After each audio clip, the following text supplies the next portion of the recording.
Em nome do Pai, e do Filho, e do Espírito Santo. Amém. Ave Maria, cheia de graça, o Senhor é convosco. Bendita sois vós entre as mulheres, e bendito é o fruto do vosso ventre, Jesus. Santa Maria, Mãe de Deus, rogai por nós, pecadores, agora e na hora da nossa morte. Amém. Nossa Senhora, Rainha dos Corações, rogai por nós. Em nome do Pai, e do Filho, e do Espírito Santo. Amém. Honra e força. Meus amados irmãos, é de grande utilidade para nós refletirmos sobre a situação atual da igreja e, olhando para os problemas e desafios que ela tem enfrentado, nós possamos nós mesmos nos precaver contra erros graves que têm acontecido e, ao mesmo tempo, tomarmos uma atitude mais responsável, seja para poder ajudar aos nossos irmãos a não caírem nesses erros que podem custar a salvação eterna deles, seja também para poder reparar o mal que está sendo feito e prevenir que outros sejam usados como instrumentos para difundir o erro, a mentira e o mal dentro da própria Igreja de Deus e também na sociedade. Nós, quando lemos a Sagrada Escritura, tal como a Igreja, e a interpretamos tal como a Igreja sempre a interpretou, entendemos com clareza quem é Jesus Cristo, nosso Deus e Senhor, o Filho de Deus que veio ao mundo para nos salvar, dando a sua vida no sacrifício da cruz, pagando o preço pelos nossos pecados e alcançando-nos a graça da salvação que consiste nesta comunhão com Deus no amor por toda a eternidade. Jesus Cristo fez isto. A sua vida e o seu sacrifício foi para obter a nossa salvação. E ele funda a igreja, ele deixa a igreja, conforme está relatado no Evangelho escrito por São Mateus, no capítulo 16, ele deixa a igreja com a mesma finalidade. Estabelece o São Pedro como primeiro Papa e dá esta responsabilidade a São Pedro e aos seus sucessores de apacentar a Igreja de Deus, conforme está relatado no Evangelho escrito por São João, capítulo 21, versículo 15 e seguintes, confirmando esta missão, confirmando esta autoridade, confirmando este dever que deve por eles ser desempenhado com a máxima perfeição, apacentar, conduzir o rebanho de Deus a fim de que atinjam esta bem-aventurança eterna. E a ordem de Jesus a todos os líderes da igreja, a todos os bispos que foram os apóstolos, os que foram os primeiros bispos da igreja, a ordem dele para os seus apóstolos e seus discípulos, antes dele subir aos céus, depois da sua ressurreição, foi esta. Basta procurar no fim do Evangelho, especialmente o Evangelho narrado por São Mateus, no capítulo 28, versículo 16 seguintes, e também no Evangelho narrado por São Marcos, capítulo 16, versículo 16 seguintes, onde Jesus diz com todas as letras: Ide pelo mundo inteiro, pregai o Evangelho a toda criatura, fazei de todos os povos meus discípulos, ensinai-os a obedecer tudo quanto vos prescrevi. Aquele que crer e for batizado será salvo, aquele que não crer será condenado. Ora, disso se depreende o quê? Primeiro, que Jesus ele podia dar esta ordem porque ele é Deus. Nenhum outro fundador de religião anterior ou posterior a ele teria a mesma condição dele. Ele apenas é Deus. Ele veio nos trazer a religião, a verdadeira religião, o modo correto de nos relacionarmos com Deus, de forma a obtermos a sua misericórdia, a sua graça e assim termos o privilégio, embora não seja direito de nenhum de nós, mas o privilégio dado por ele mesmo de termos esta bem-aventurança eterna. Jesus Cristo é Deus e, portanto, a religião que ele traz, que é ele mesmo, a nossa religião, a religião que ele traz, a igreja que ele funda, é algo que deve ser proposto a todos os homens em toda a terra, que devem ser chamados à conversão. É evidente que na época de Jesus havia centenas, talvez milhares de religiões. E Jesus, entretanto, ele, sendo Deus e com a sua autoridade divina, envia os apóstolos a todos os povos, de todas as culturas, para fazer de todos os povos, de todas as línguas, seus discípulos, ensinando estes povos a observar, a obedecer tudo quanto ele mandou. Este é o mandato missionário da igreja. Esta é a razão de existir da igreja. Ela existe para continuar a obra salvífica de seu fundador, Jesus Cristo, comunicando aos homens a verdade que salva, que liberta, não é? Que conduz a esta salvação, e ao mesmo tempo a graça de Deus que justifica o homem e que o torna digno de ter o Senhor. Esta é a função da igreja, anunciar a verdade e comunicar a graça por meio dos sacramentos. Por isso Jesus, ele mostra a obrigatoriedade, a necessidade de se receber esta graça através dos sacramentos. Ele vai dizer: quem crer e for batizado será salvo, quem não crer e não for batizado será condenado. Portanto, o batismo é necessário, mas não apenas o batismo. Ele vai falar a respeito também da Eucaristia. Lá no Evangelho escrito por São João, a partir do capítulo 6, versículo 51, ele vai falar, no seu discurso eucarístico, da necessidade de se viver na comunhão com ele, demonstrada e significada na Santíssima Eucaristia, que é a sua própria carne, o seu próprio sangue. Ele vai dizer: o meu corpo é verdadeira comida, o meu sangue é verdadeira bebida. Quem come minha carne e bebe meu sangue permanece em mim e eu nele. Quem não come minha carne e não bebe meu sangue não terá a vida eterna, não poderá se salvar. A Eucaristia é necessária para a nossa salvação. E quem diz isto é o próprio Jesus. Também, para se obter o perdão dos pecados, Jesus, ele coloca este dom maravilhoso, incrível, este dom inestimável nas mãos dos seus sacerdotes.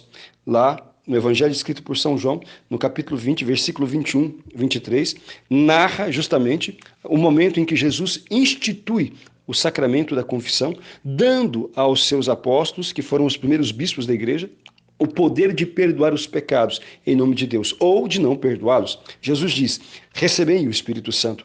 O pecado de quem vocês perdoar estará perdoado. O pecado de quem vocês não perdoar não estará perdoado. Portanto, ele dá a estes seus apóstolos, que são o núcleo, né, da igreja nascente, dá a eles o poder de perdoar os pecados e, é claro, de transmitir àqueles que receberem a ordenação sacerdotal e episcopal o poder de fazer o mesmo. Portanto, Jesus estabelece a igreja, funda a igreja para que ela anuncie a verdade, ide a todos os povos, anunciai o evangelho e comunique a graça através dos sacramentos que, portanto, se tornam necessários pela vontade de Deus, se tornam necessários para a nossa salvação. Então, esta consciência de quem é Jesus Cristo, do que ele veio fazer, esta consciência do que é a igreja e da missão que ela recebeu do seu fundador, era muito clara para todos os cristãos até pouco tempo atrás. Especialmente era clara para os membros do clero, que são consagrados para justamente realizar este mandato missionário e chamar os povos à conversão em Cristo, independentemente da cultura, da língua, do lugar onde eles estejam, ou da religião, melhor falando, da tradição religiosa que eles possuam. Evidentemente que o evangelho não vai ser e nem deve ser imposto a ninguém. Não deve ser conquistado à força, como fazem, por exemplo, os muçulmanos. Não. Mas nós temos o dever diante de Deus de fazer aquilo que os nossos irmãos missionários fizeram durante toda a história, né?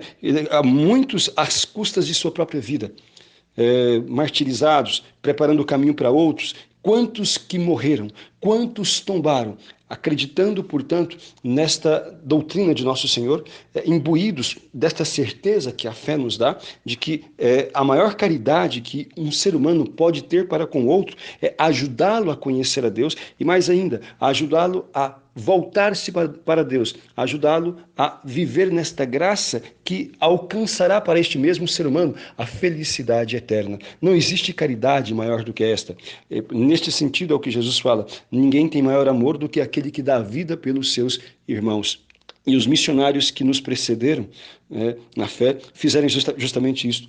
Homens que deixaram os seus lares, as suas famílias, as suas pátrias, e se embrenharam por este mundo em civilizações que não conheciam, em comunidades, no meio da selva, no meio das florestas, enfim, em outros povos hostis ou não, para poder levar a palavra de Deus. Tanto que muitos deles foram martirizados. Muitos, milhares deles morreram neste esforço. Mas, por fim, Deus sempre coroou a fidelidade, o esforço, o amor dos seus missionários, dando à igreja muitas e abundantes conversões. E em todos os lugares onde o cristianismo foi anunciado, onde as pessoas aderiram à fé, houve sempre uma elevação da cultura, uma elevação dos costumes, porque é isto que o evangelho faz. Ele não atropela as culturas, mas ele purifica, aproveitando aquilo que tem de bom nos costumes dos povos, na cultura, portanto, dos povos, e eliminando aquilo que é errado, aquilo que é mal, aquilo que é contrário à dignidade humana. Por exemplo, quando Cabral chegou ao Brasil, por volta de 1500, então, muitas tribos no Brasil, haviam centenas de povos indígenas, inimigas entre si, era muito comum entre eles o canibalismo, a antropofagia, era muito comum entre eles, como ainda existem em algumas, não naquele mesmo grau, mas existem em algumas. No Brasil ainda há mais de 100 tribos isoladas, que conservam os seus costumes, algumas que nunca tiveram contato com a civilização, outras que tiveram algum contato, muito pouco, mas algumas ainda conservam práticas que são realmente abomináveis, como o canibalismo, como o assassinato de crianças, como este assassinato de maneira cruel. Muitas vezes, crianças ou defeituosas, ou crianças que são gêmeas, ou crianças que, segundo o pajé, o feiticeiro da turma, na tribo, possa estar então ali possuída de algum espírito ou que cause azar ou maus agouros para a tribo, elas podem ser enterradas vivas, ou simplesmente abandonadas para morrerem à míngua. Esse tipo de prática, assim como também a poligamia, assim como um tratamento muito degradável para a mulher, né, que é sempre encarregada dos trabalhos mais pesados, enfim, e desvalorizada. E esse tipo de costume, onde existia e o cristianismo chegou, eles foram sendo corrigidos. E, sobretudo, o que é mais importante, estes povos tinham práticas de idolatria.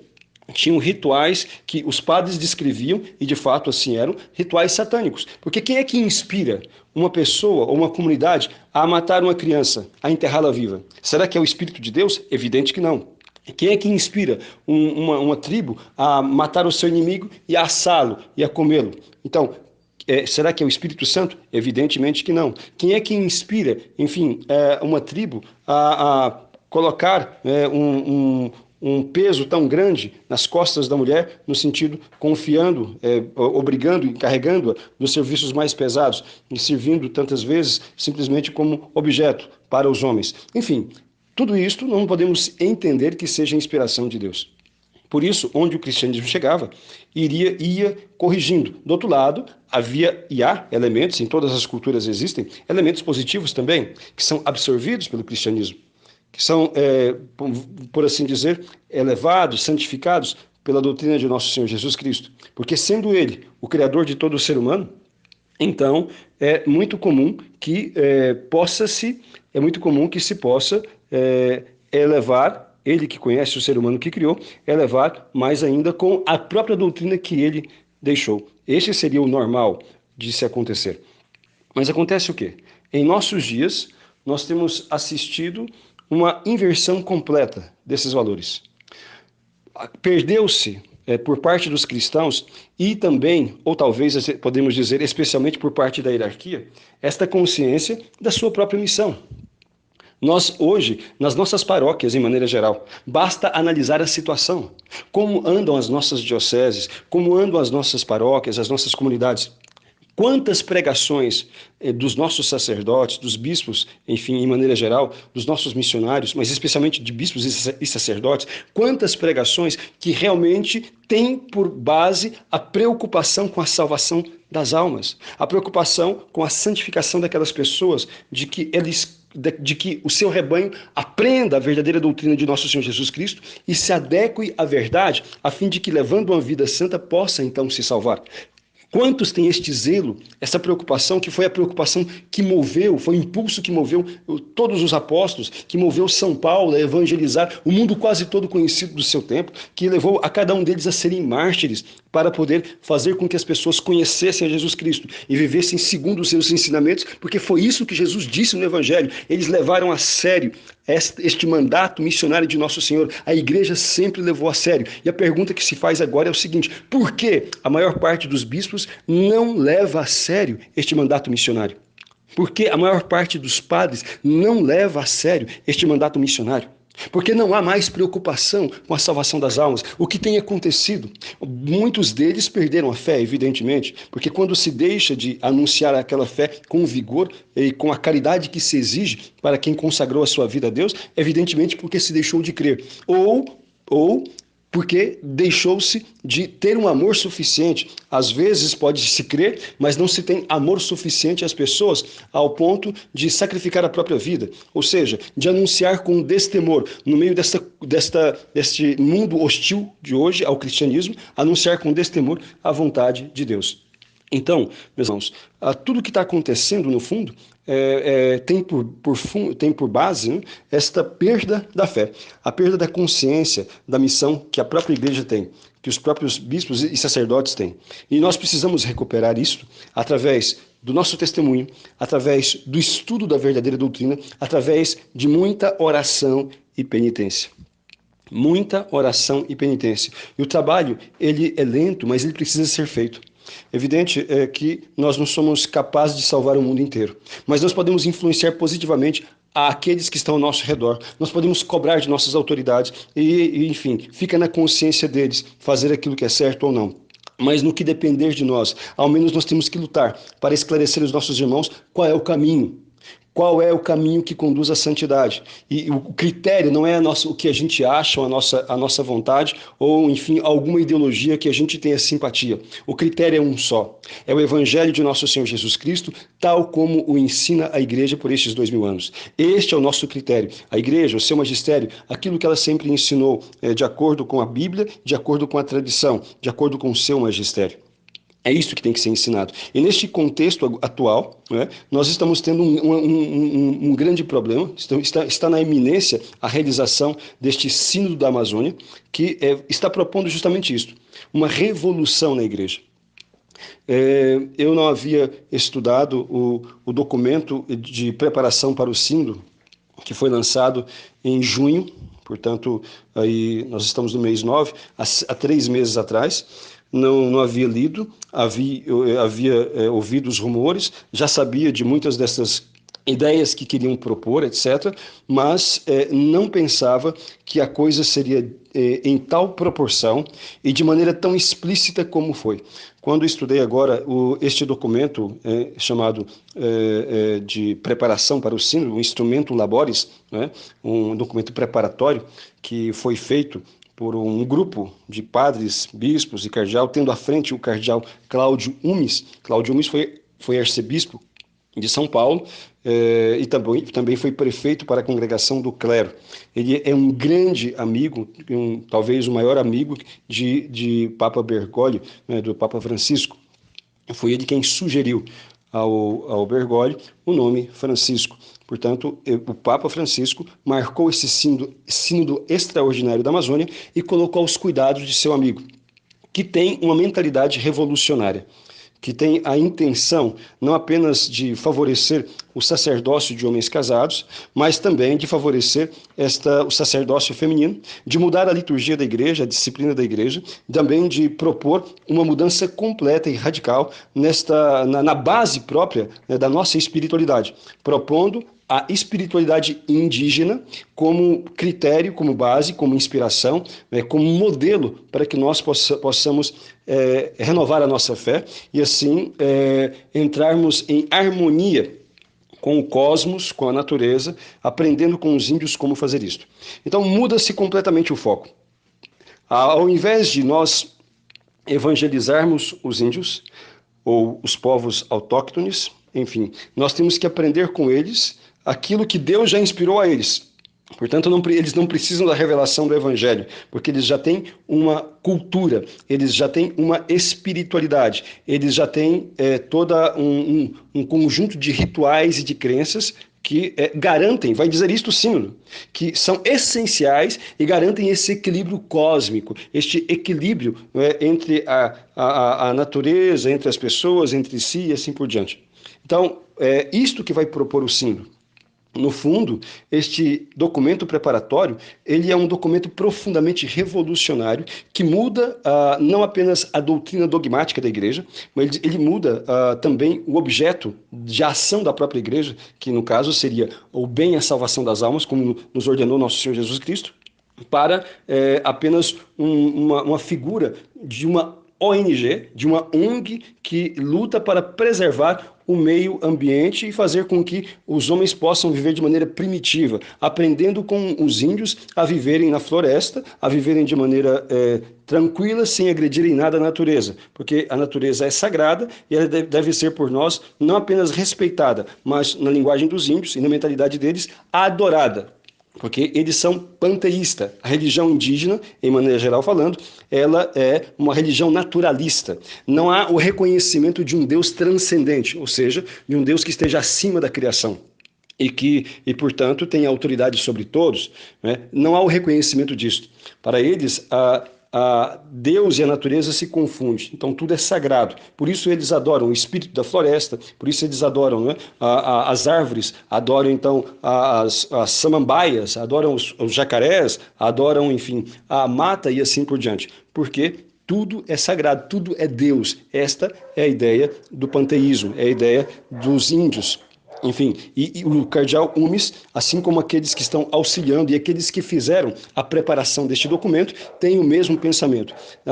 O que rege este instrumento Labores o que está por trás, o fundo, é esta teologia indígena, que não é outra coisa do que teologia da libertação. E o que é a teologia da libertação? É esta doutrina, esta forma de ver o mundo, esta forma de ver a fé, o evangelho, de maneira completamente deturpada, numa ótica revolucionária. No fundo, em outras palavras talvez mais simples, a teologia da libertação é a infiltração comunista dentro da igreja. É a infiltração comunista, socialista, marxista dentro da igreja, que tem a finalidade de instrumentalizar a igreja para ajudar a estabelecer no mundo a revolução socialista comunista. Mas em termos mais amplos ainda, o comunismo é apenas mais um braço de atuação deste grupo que quer estabelecer no mundo a nova ordem mundial. O comunismo é um dos braços, assim como a maçonaria é um dos braços também, assim como outros movimentos revolucionários ou de destruição da cultura, especialmente ocidental, ou dos valores que possam impedir o estabelecimento de uma nova ordem mundial, são também braços, tentáculos desta mesma hidra, deste mesmo organismo, esses esquemas, né, que buscam estabelecer um governo totalitário no mundo, que por fim, nós já sabemos, pela própria Escritura, tem por finalidade última, né, colocar o mundo aos pés do anticristo. Evidentemente que estas pessoas, cardeais, bispos, padres e outros que estão atuando para realizar o sínodo da Amazônia, muitos acham que estão fazendo uma coisa boa, muitos pensam que estão atuando de maneira gloriosa a ajudar a humanidade, a igreja, etc. Há certamente aqueles que são infiltrados também. Não dá para julgar a consciência e o coração de ninguém. Nós olhamos para as ideias e olhamos para os resultados.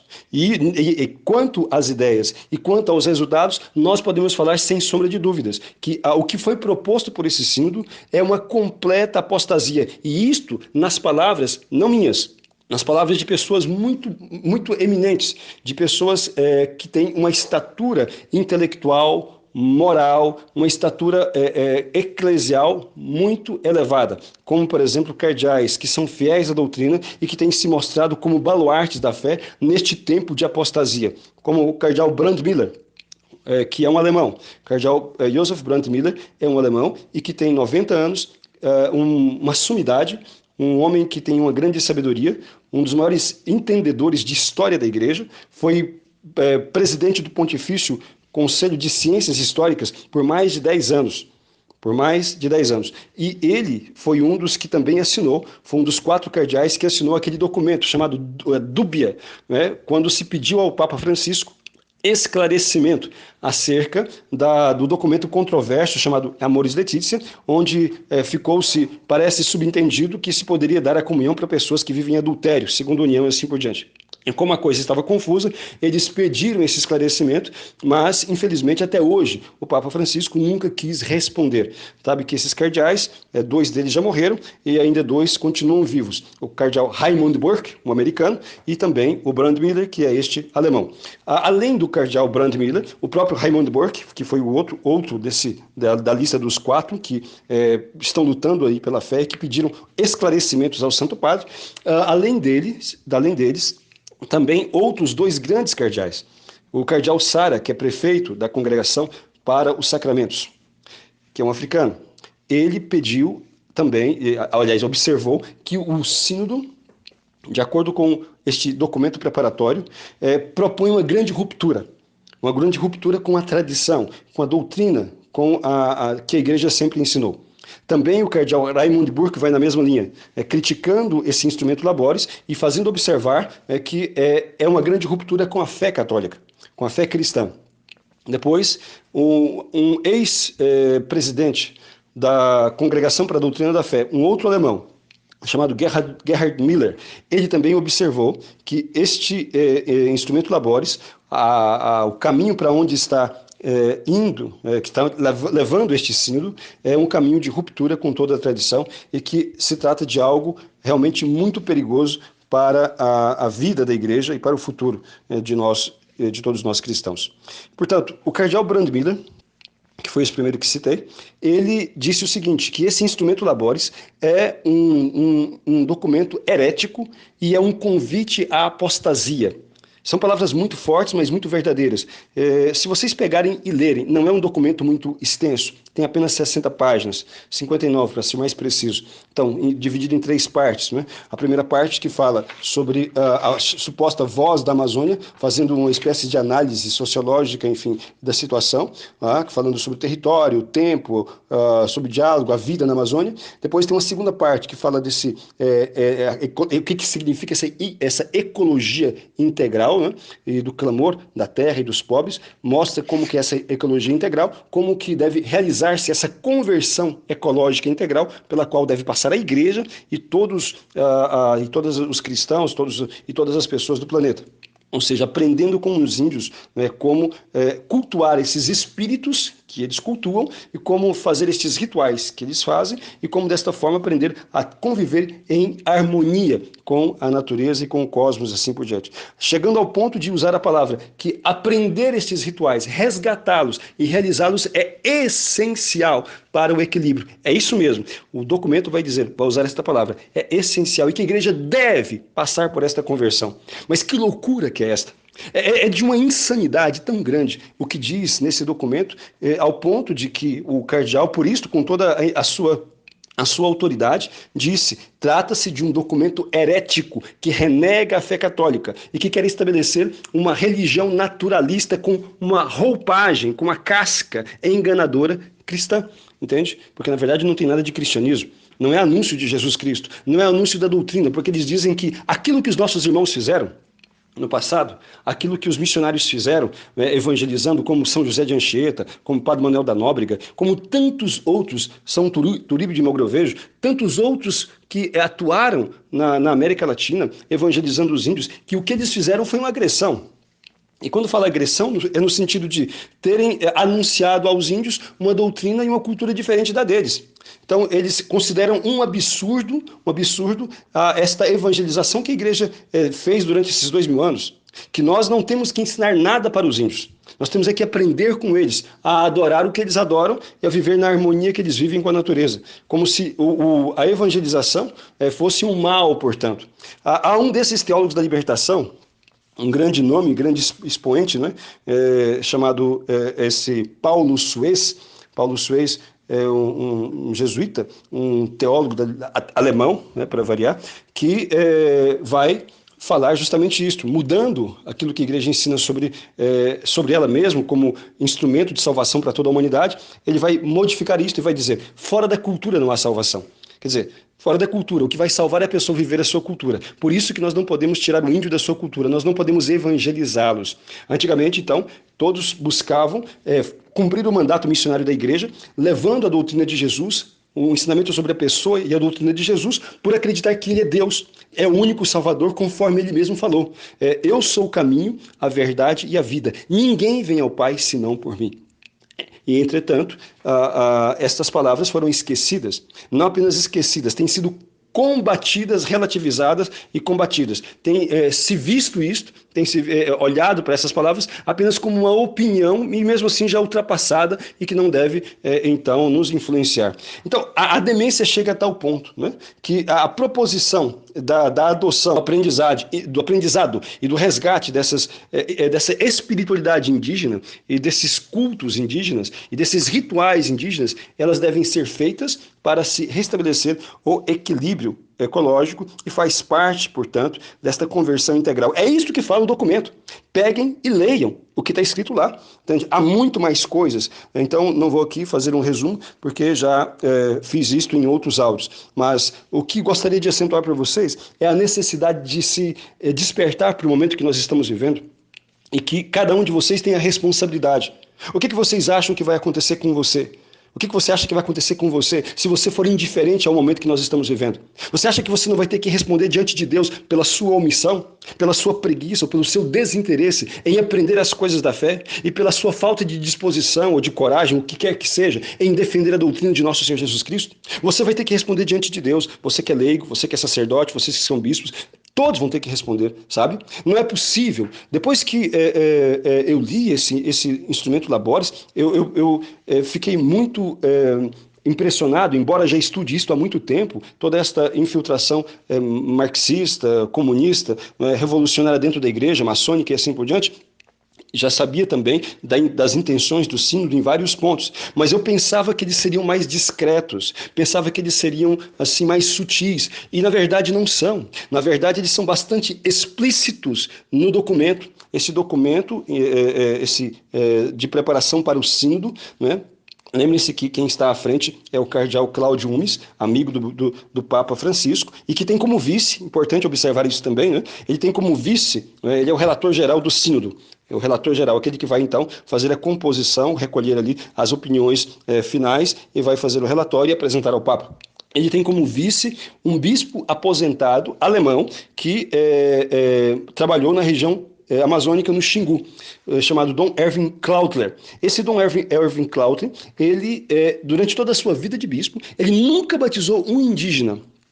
E disse que jamais batizaria. Quer dizer, é esse tipo de gente que está fazendo esse documento. Esse tipo de bispo que perdeu a fé, apóstata, que não acredita mais em nosso Senhor Jesus Cristo como Deus e Salvador. Não acredita porque isso aqui não é juízo, isso aqui é uma constatação. Porque se eu acredito que Jesus Cristo é o único Deus e Senhor, se eu acredito que Ele é ao bem e a felicidade para todos os homens, como é que eu posso deixar de anunciá-lo às pessoas, aos indígenas ou a quem quer que seja que não o conheça, movido pelo desejo que essas pessoas sejam felizes, que eles possam participar desta bem-aventurança eterna? E seria muita falta de caridade, seria uma monstruosa falta de caridade. Mas o que melhor explica não é nem a falta de caridade, o que explica realmente é a perca da fé, é a apostasia. Porque quando eu não acredito que Jesus Cristo é necessário para a nossa salvação, então eu vou acreditar o quê? Na cultura ou em qualquer outro ritual ou em qualquer outro Deus que o mundo apresente. Então, depois que li este documento e vendo como é explícito em suas linhas heréticas contrárias à doutrina da igreja, a pergunta que eu me faço é o seguinte: por que está acontecendo este silêncio por parte da maior parte dos padres e dos bispos? No Brasil só houveram 2 bispos que eu saiba que se pronunciaram. Um bem explicitamente, corajosamente, que foi Dom Ascona, Dom José Luiz Ascona, que é bispo emérito lá da Ilha do Marajó, que trabalhou na região amazônica durante mais de 30 anos, que conhece muito bem aquilo lá e que, lendo o instrumento Labores, este documento preparatório, ele disse que este documento não reflete o rosto da Amazônia, né? Em nenhum momento é citada a cruz de Cristo, é apresentado Jesus como Deus e Salvador e em nenhum momento há um chamado a conversão a Jesus Cristo e a proposição, portanto, ali da sua doutrina e dos sacramentos como meio de santificação. Muito pelo contrário. A igreja é que é chamada a uma conversão. Podem ler o documento e constatarem isto. Em muitos momentos, eles vão dizer a igreja precisa passar por esta conversão, né? Que a igreja tem que evangelizar ali, não é anunciar Jesus Cristo. Evangelizar é aprender a doutrina dos índios, os seus rituais, a adoração que eles fazem, esse monte de espíritos e assim por diante, e praticar e anunciar isto aí. E fala mais ainda, que nós temos que abrir lugar nos meios de comunicação católicos para que eles possam, então, anunciar essa doutrina. Uma coisa muito séria também, né, em relação a este público a qual é destinado o Sínodo da Amazônia. Veja, que na região amazônica, a Amazônia chamada Amazônia Legal, no caso, falando aqui do Brasil, é composta por 9 estados. E estes 9 estados somam um total de habitantes de 25 milhões e meio. 25 milhões e 500 mil habitantes, aproximadamente. O número de indígenas que há nesse território da Amazônia Legal é de 208, 210 mil índios. Então, isto quer dizer, você pega esses 208 mil e compara com 250 milhões, é menos de 1%, é 0,7%. Então, enfim, e quer se colocar aquilo lá como o rosto da Amazônia, como se fosse, enfim, ali a cara de todo mundo, quando mais de 99% não se trata, portanto, de índios. Enfim, não que se deva desprezar os índios. Aliás, os índios nessa história eles são muito mais vítimas do que outra coisa. Não são os índios que estão propondo essa maluquice, todas essas heresias aqui. São teólogos da teologia da libertação, disfarçado de teologia indígena, disfarçado de ecoteologia, que estão propondo isso. E aqui está um detalhe muito sério. A maior parte desses teólogos são de língua alemã, são teólogos alemães, e a Conferência Episcopal Alemã está investindo pesadamente, deu muito dinheiro para poder fazer a preparação para o sínodo, para esta organização a chamada REPAN, né, Rede Eclesial Pan-Americana, Pan-Americana, melhor falando, que preparou, recolheu os testemunhos, ouviu comunidades e apresentou num viés bastante ideológico as suas conclusões para que este documento, o documento de preparação, o instrumento Laboris, fosse elaborado. Então, o que acontece? Por que os alemães estão investindo tanto? Por que eles estão fornecendo o dinheiro e também esta base intelectual, essa teologia amalucada, essa teologia herética? Porque eles querem promover uma revolução na igreja deles e a partir dali em todo o mundo. Lembrem-se que o homem que fez a Revolução do Ocidente foi Martinho Lutero, um alemão também, em 1517. E agora surgem outros alemães, claro que não são todos, né?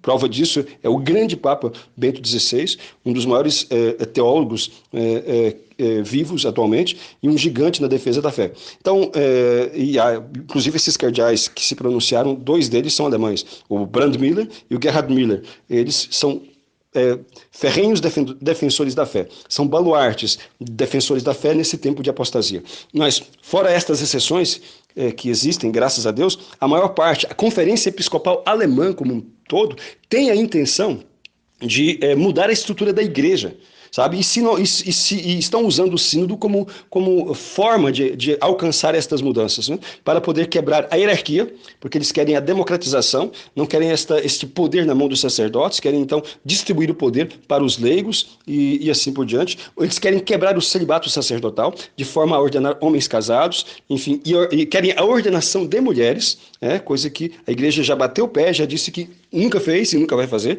mas eles querem, e o Sínodo da Amazônia propõe tudo isso, né?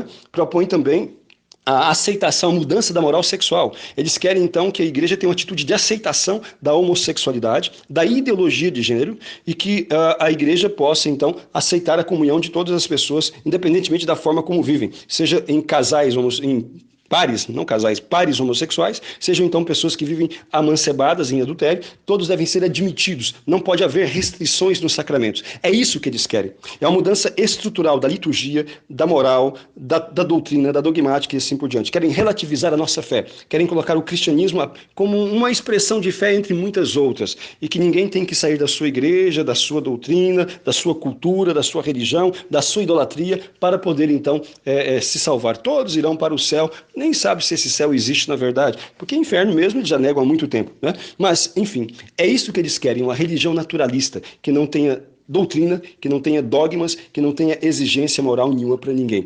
E os alemães defendem isto e por isso estão investindo no Sínodo da Amazônia. Por isso, o próprio Gerhard Müller, o próprio Brandmüller, melhor falando, denunciou também essa presença massiva de alemães, né, na preparação do Sínodo. Houve 2 reuniões de preparação. Uma nos Estados Unidos, em Washington, outra em Roma, e havia vários teólogos de língua alemã. Muitos deles nunca colocaram os pés na Amazônia. Entretanto, estavam ali colocando as diretrizes para o sínodo. Meus amados irmãos, o que está acontecendo, portanto, é de uma gravidade muito grande e exige de nós atenção, estudo, oração e denúncia. Eu não vou me estender mais neste alerta, que já está bastante longo este áudio, mas gostaria que vocês prestassem atenção para a gravidade daquilo que nós estamos vivendo e procurem estudar. Baixem este instrumento Laboris, leiam, sabe? Baixem também as críticas desses grandes cardeais, vocês vão encontrar na internet sobre isso. Baixem, leiam os comentários, as críticas, por que é algo realmente herético, diabólico, apóstata, toda a proposição que está sendo feita ali. Vejam o perigo que isso vai significar para a nossa fé, o racha que isto pode significar para a nossa igreja. Está entendendo?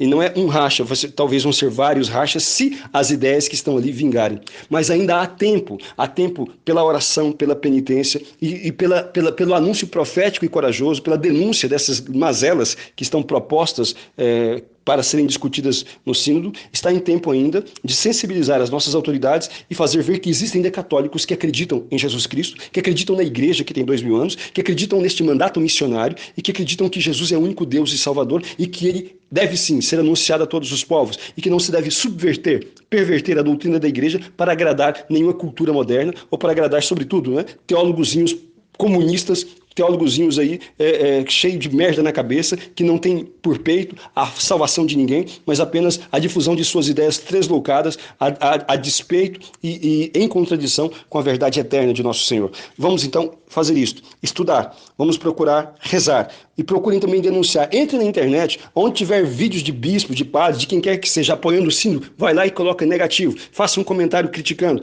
também escreva, escreva aí para essas iniciativas que tem de abaixo-assinado contra o sínodo, pedindo ao Papa que não aceite essas teses aí que estão sendo propostas para o sínodo.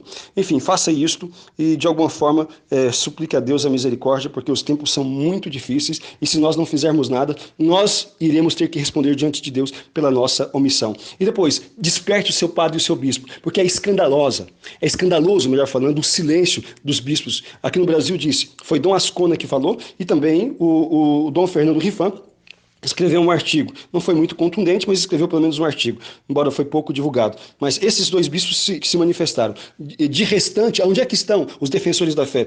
Os sucessores dos apóstolos, será que não conseguem enxergar aquilo que os cardeais, esses grandes cardeais enxergaram? Não conseguem enxergar aquilo que Brandmüller enxergou? Como que é herético, como que é pernicioso, como que conduz à negação da fé, aquilo que está sendo proposto pelo sínodo, para o sínodo, através desse instrumento Laboris? Não conseguem enxergar o perigo que será para suas ovelhas e seu rebanho? Por que estão calados? Por que os sacerdotes não estão dizendo nada? Grande parte, com raras exceções. Então, os leigos precisam se levantar, os bons sacerdotes precisam se levantar, os bispos que têm fé, não são muitos, mas aqueles que têm, precisam se levantar e denunciar essa situação, porque nós iremos um dia, certamente, ser cobrados por Deus. Mas não é só por isso, é questão de caridade, é questão de amor à verdade, é questão de amor à alma das pessoas, a fim de que não deixe que elas se confundam tão facilmente com estes que vieram inspirados pelo inimigo, conscientes ou não, mas que estão gerando confusão, gerando desordem e levando as pessoas à perda da fé. Peçamos à Santíssima Virgem que nos assista nessa nossa luta contra toda essa corrente revolucionária que está atuando dentro da igreja, querendo instrumentalizar a igreja para fins negativos, colocando-a a serviço da nova ordem mundial. Peçamos à Santíssima Virgem que nos fortaleça, nos dê sabedoria, nos dê perseverança, nos dê então todos os meios, nos dê todos os dons necessários, a fim de que nós possamos lutar pela verdade e pela salvação, pelo bem e salvação das almas, conforme a vontade de Deus nosso Senhor. Então, irmãos, aqueles que desejam se aprofundar no assunto do Sínodo da Amazônia, podem se inscrever no canal, ativar o sininho, que durante esta semana estaremos enviando aí alguns áudios, fazendo alguns vídeos para poder aprofundar no tema. Estaremos estudando o instrumento Laboris nos seus pontos principais, pelo menos fazendo um comentário. Então, durante toda a semana haverá, cada dia, um novo vídeo esclarecendo pontos referentes a este instrumento de preparação para o Sínodo da Amazônia. Então não deixe de se inscrever e de ativar o sino para você receber a notificação da postagem do vídeo. Louvado seja nosso Senhor Jesus Cristo, honra e força.